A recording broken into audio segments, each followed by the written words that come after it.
I have to take that one out. Oh, Okay, Can't be a because, family member. yeah. And that you do that at job interviews, and you know, whenever you put reference, you can't have anybody related, so just take that one out. Because okay, you but then already why have does it 3. say family reference on like the little, like thought there's it said option no. for that? Oh, maybe you have one then. Maybe. We'll Because- check, leave it then. Well, I'll We'll show check you. the stars, we'll check the other packet. I only did it because I kind of wanted to fill in all the bubbles, and for here it says family member reference, so I put Okay. it in there. But I just So- wanted to fill it in. Yeah, Maybe, so on so ours 3. it says at least 3 from non-family members. So Okay. she's just got And then, so bonus. that's the extra. Okay, so we'll leave that. Very good. I can I take think that it's if you want. important to have here. I mean, it Maybe was a just good put it letter. behind the 3 Yes. family. Maybe the last one. Put those, Yeah. put those 3 in alphabetical order and then put, Okay. Put Maybe, that letter yeah. in. yeah. Because I can take it out, just like, oh, there's like an empty spot, so I kind of wanted to fill it out. No, that's good. Yeah. Yeah, Good to no, fill up I the think space. it's good. Okay, so that's good. So 3 non-family, 1 family. Okay. Your essay was amazing. Yeah. It made me want to cry at how amazing you feel about things. All right. Your dad can turn it on? Is it on? I think it already. I don't know. I thought We're recording. Hopefully. I'm gonna ask it. just in Okay. case. Dad? Very good. No, I'll fill that out. Because I don't think it's, is it signature or is it just fill it out? Just fill it out. Okay.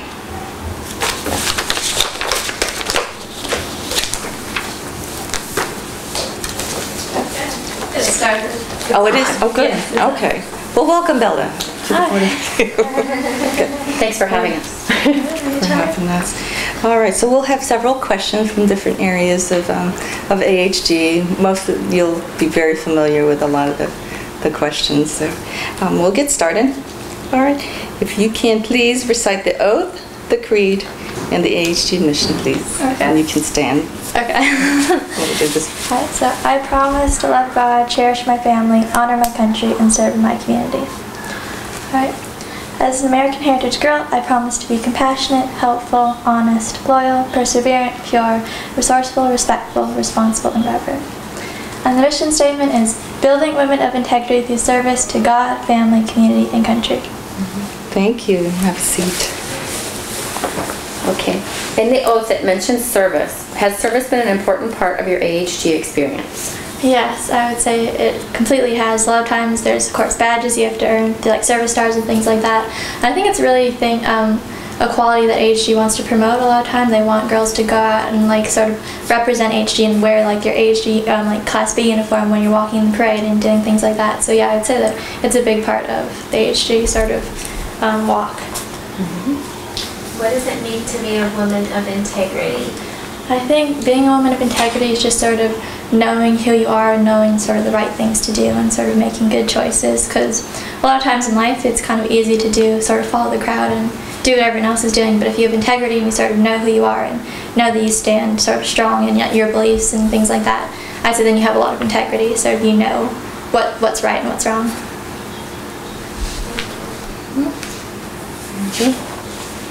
Would you consider becoming an AHG leader in the future?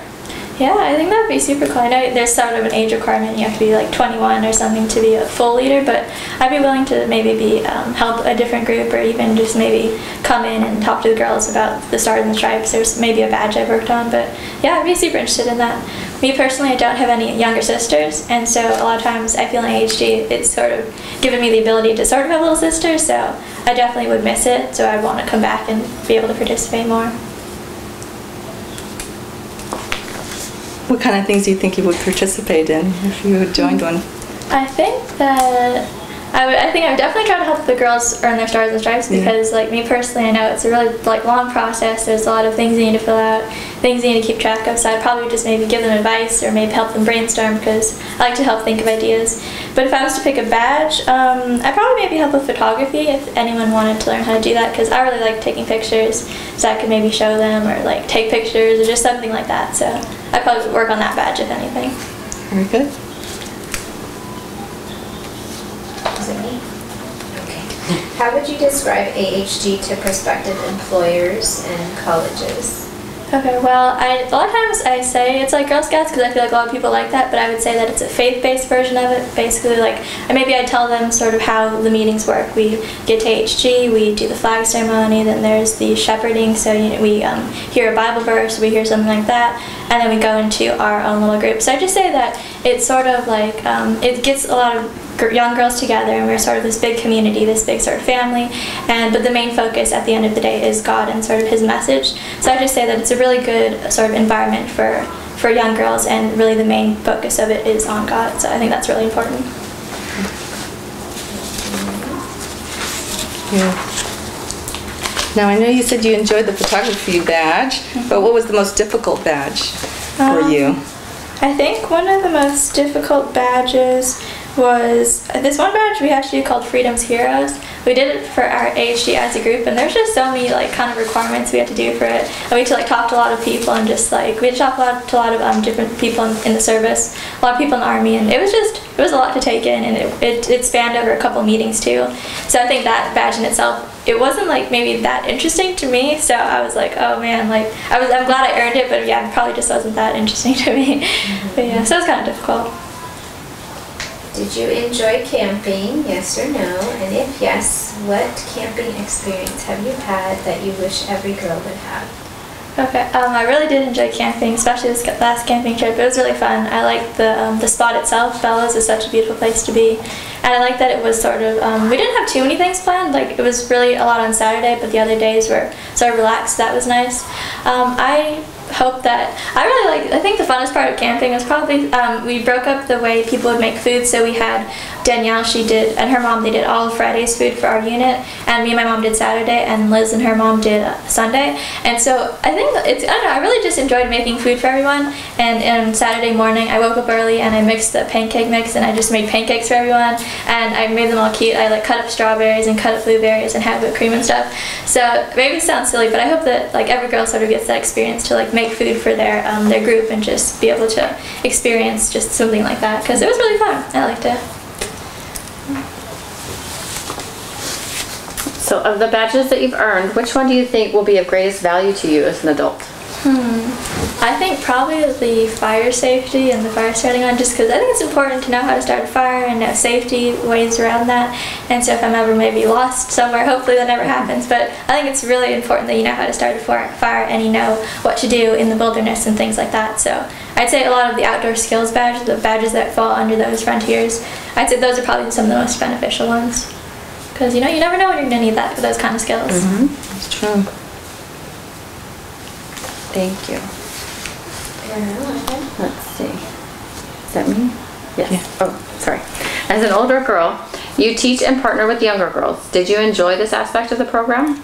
Yeah, I absolutely did. Like I said before, I have an older brother and I have a younger brother, but I don't have any sisters. And I've always wanted a sister. I have maybe even a younger sister to maybe like I could give her advice to do things like that. But because I've never had the opportunity to do things like that, I think AHG has given me the opportunity to. There's young girls that I can talk to, and there's even older girls that I can talk to. So I think it's been really helpful because it gives me the experience, but not actually to have like a little sister like at the house like with me 100% of the time. So that's really cool. And then like on Tuesdays I can like be really into it, but then it's like I said, not my whole life. So yeah, I really like working with younger girls. Good. Did you learn something about yourself while helping younger girls? If yes, what did you learn? I think I learned how to be more patient and sort of just remember that a lot of times just because I'm 17, the younger girls are maybe 10 or 7, so sometimes things need to be explained differently to them, or like they need sort of instruction in a different way, or they might even need things repeated to them because they're younger.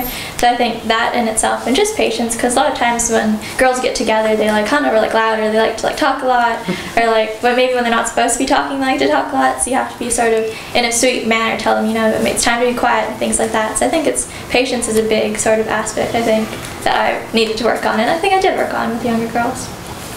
How did it test your patience over that camp weekend when you told the younger girls to do something and they didn't Oh yeah, so basically we had badge work planned on Saturday. We were working on the inspector badge, and so we had a lot of things planned, and we were like really excited to do that. And so our leader, Auntie Tracy, she said, okay, go get the younger girls, we're starting at 10, I think. And so we went to go get the younger girls, and they were all in someone's tent. And so we went and we were like, okay guys, like it's time to work on badge work and things like that. And they were like, we don't want to do it. And me and Danielle just looked at each other like, what do we do? Like, we're not their parents. Like, do we tell them to like come? Like, you have to? Because they're like, I was not used to really bossing anyone around, especially if it's like maybe I could boss my sibling around, but other people's kids, I'm like not super comfortable doing that.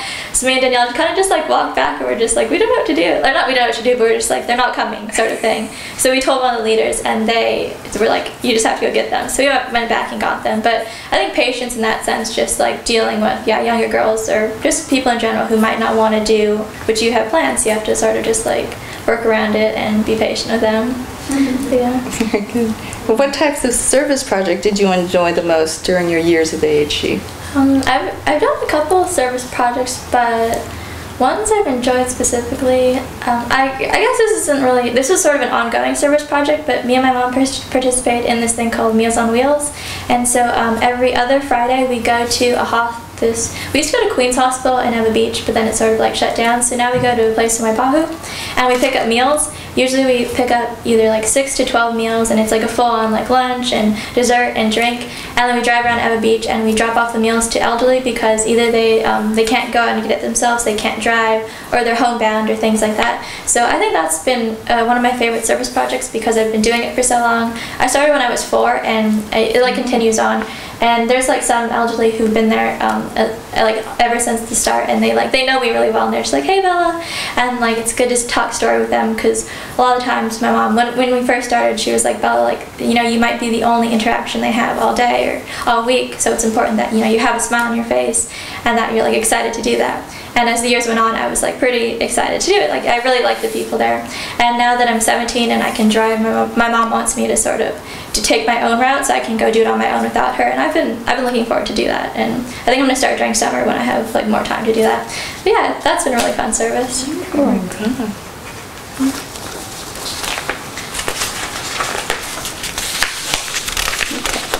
Did you have difficulty leading others in your service project? I think I would think, of course, there's always going to be some difficulty when there's a lot of people there. I'd say that probably the biggest issue is a lot of times when there's parents or people who are older than you, a lot of times like everyone kind of wants things their own way, they have their own opinion. So I think the hardest part was just sort of like pleasing everyone, but at the end of the day, I just sort of had to tell the adults and just be like, okay, like I understand what you're saying, I get your suggestion, but in the end of the day, we're going to do it how I want to do it. And I think it's kind of hard because I'm only 17 and they're like a lot older than me, and they know definitely a lot more. So that was probably the hardest part, but I think I was able to work around it and sort of make sure everyone was happy, but then at the end of the day make sure I was happy, because it's my project and like it has my name on it, so I want to make sure it's up to my standard in the way that I want to do it. But yeah, I think it worked out pretty well. If you were to manage another project similar to your service project, what would you do to make the project better or easier for you? Well, the main thing, because the main issue with my project is that I'm not super good at math, and so halfway through the project we realized that we were kind of running out of supplies that we needed, and so that was really the biggest issue. Like everything else went pretty smoothly, but because we didn't have supplies, we had to sort of take a break and wait for the supplies to come. And the good thing is we noticed it early enough, so there was time to go get it. But I would say that was definitely the biggest issue. So to make it easier next time, I would definitely have other people check my math, because like me personally, if I know that that's not my strength, then I shouldn't just count on myself, and I should have other people help me. So that would definitely be like the one thing to fix, would just be like, yeah, you know, I should ask other people to like help me and make sure my measurements and all these things are correct, because that's like a big deal to a project. So I'd probably fix that a little bit. Who were your role models when you were young?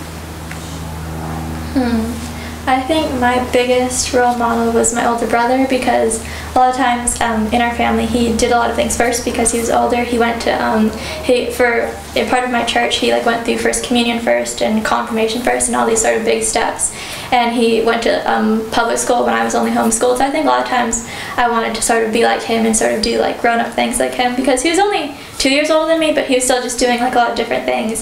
And he was into like Pokemon and like Game Boys and things like that. So I think even though I wasn't really into them, I like sort of made myself into them because he was into it. So I think I just wanted to be like my older brother. He's also really smart. He gets really good grades.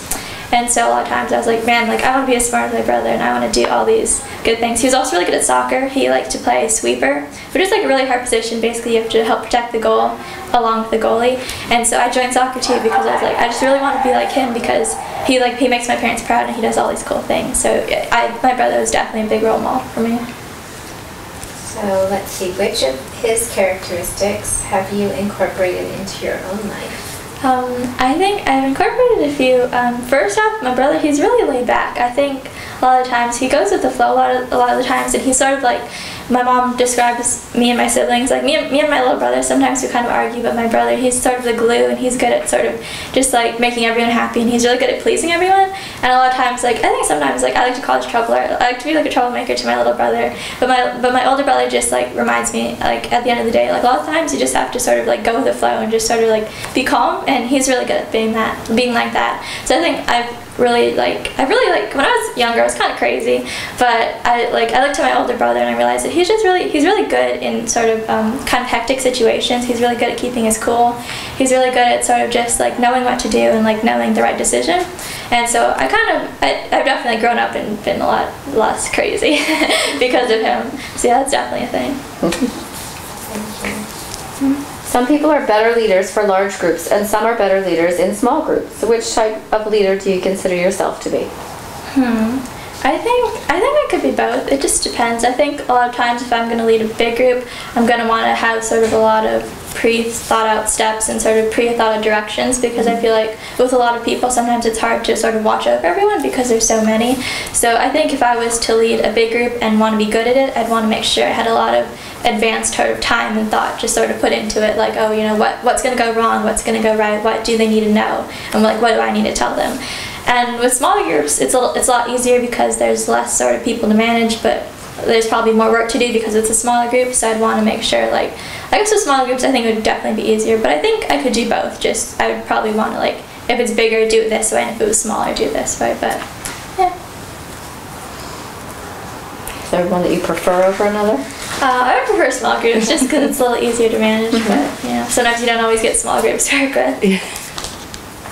Now, as you grow, decision making becomes a necessary skill in your life.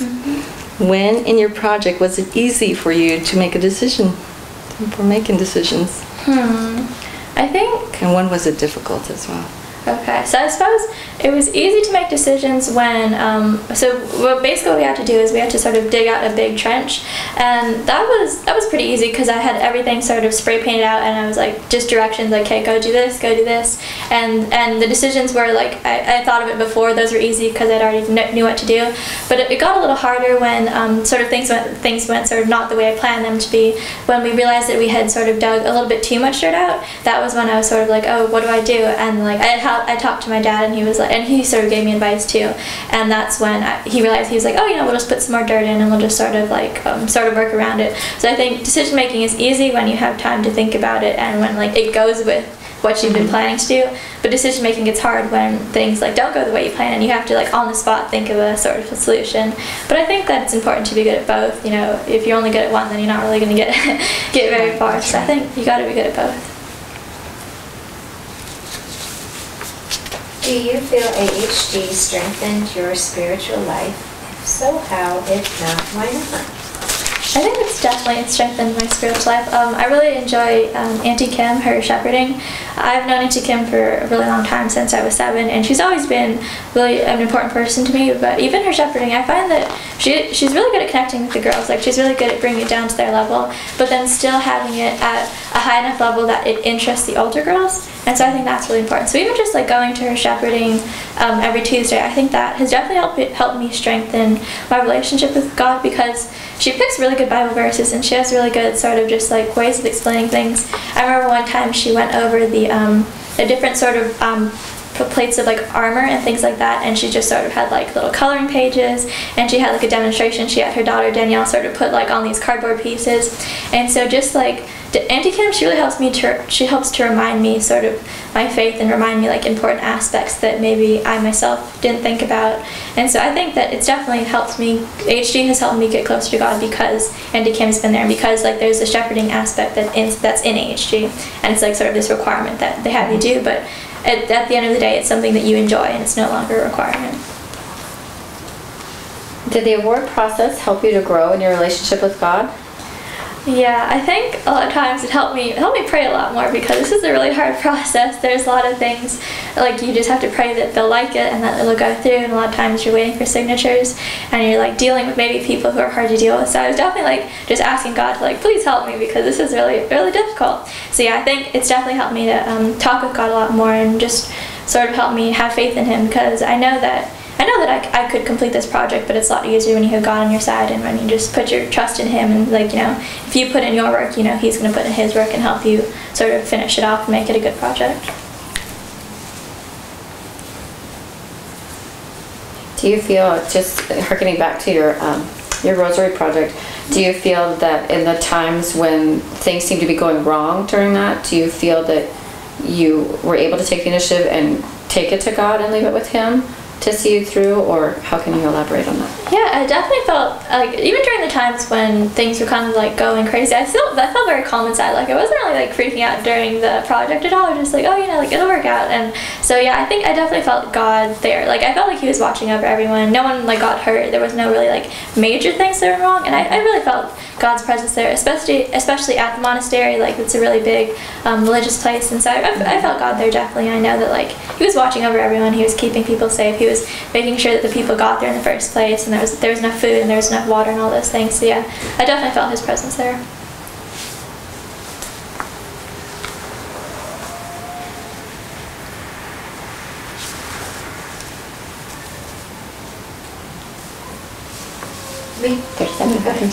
The AHG Creed states that you promise to be reverent. What does that mean to you? Reverent. I think that it just like reverence to me is basically just sort of being like appropriate and being sort of like correct in your sort of actions and deeds. A lot of times like if you see the American flag and like you should put your hand on your heart for the Pledge of Allegiance, things like that, like you show sort of respect for things that deserve respect. So I think that's definitely an important trait. A lot of times if you aren't reverent, people don't really look to you like as that not good of a person, but like it's important that you're reverent and that you can show respect to sort of when it's needed. So I